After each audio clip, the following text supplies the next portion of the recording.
24 de marzo, Santa Catalina de Suecia, intercesora ante los embarazos de alto riesgo.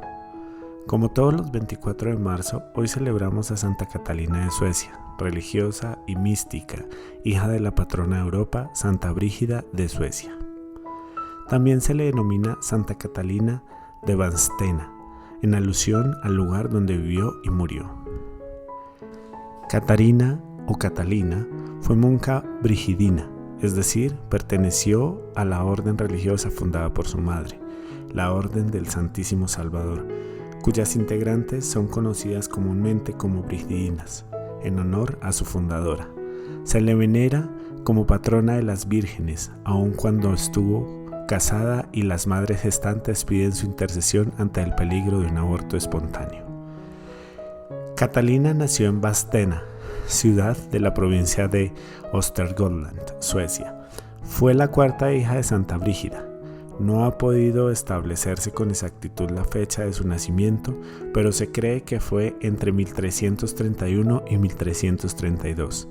Es verdad que perteneció a una familia noble y con fortuna, pero en ella aprendió el desprendimiento y la generosidad. Santa Brígida, su madre, había inculcado valores cristianos en todos sus hijos. Ella misma dio el mejor ejemplo cuando, a la muerte de su esposo, renunció a sus posesiones por su lado, y Catalina le heredó el espíritu de liderazgo, entrega y amor a la oración. Desde pequeña supo mostrar una calidez sencilla y afabilidad que la hizo siempre cercana a quienes la rodeaban.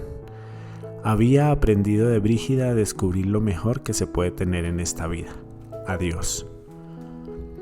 Por eso, pasaba varias horas del día dedicada al trato afable con el Señor. Gustaba de la meditación de la pasión y muerte de Cristo, de los salmos penitentes y del oficio de la Virgen María. Muchos de estos ejercicios espirituales los aprendió de niña, puesto que fue encargada desde los 7 años a las monjas del convento de Risberg para su educación.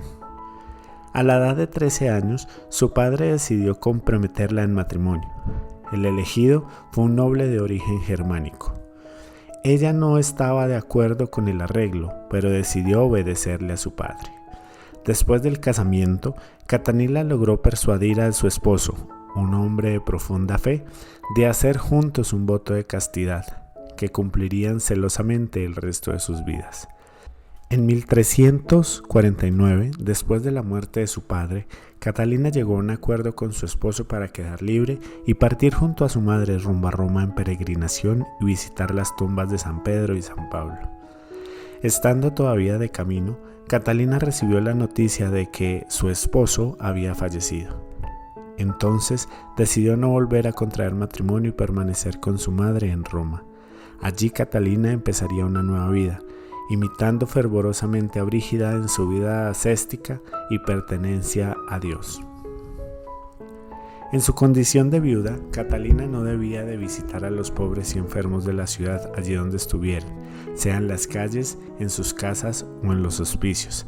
Además de atenderlos espiritualmente y materialmente, ayudaba con los quehaceres domésticos. En 1372, Catalina, su madre y su hermano partieron en peregrinación a Tierra Santa.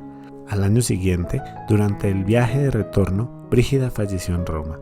Un año más tarde, su cuerpo regresaría a Suecia para ser enterrada en Vadstena, en el convento de su fundación. Catalina fue admitida en el convento de Vadstena, del que sería abadesa hasta 1375, año en el que viajaría a Roma para promover la canonización de Brígida. Pese a no obtener resultados, logró la ratificación de las reglas de la orden que fundó su madre, la Orden del Santísimo Salvador de Santa Brígida. Tras 5 años de permanencia en Roma, Catalina regresó a su tierra natal y el obispo le confirió el gobierno general de la joven orden religiosa. Poco tiempo después enfermó y falleció el 24 de marzo del año 1381. En 1484, Inocencio VIII concedió la autorización para su veneración. Santa Catalina de Suecia es considerada patrona de las vírgenes. Esto podría generar cierto desconcierto si se considera que estuvo casada por casi 20 años. Sin embargo, subyace una hermosa explicación que debe ser entendida a la luz de las condiciones de su época. Ella quiso consagrar su virginidad al Señor desde muy joven y así se mantuvo siempre.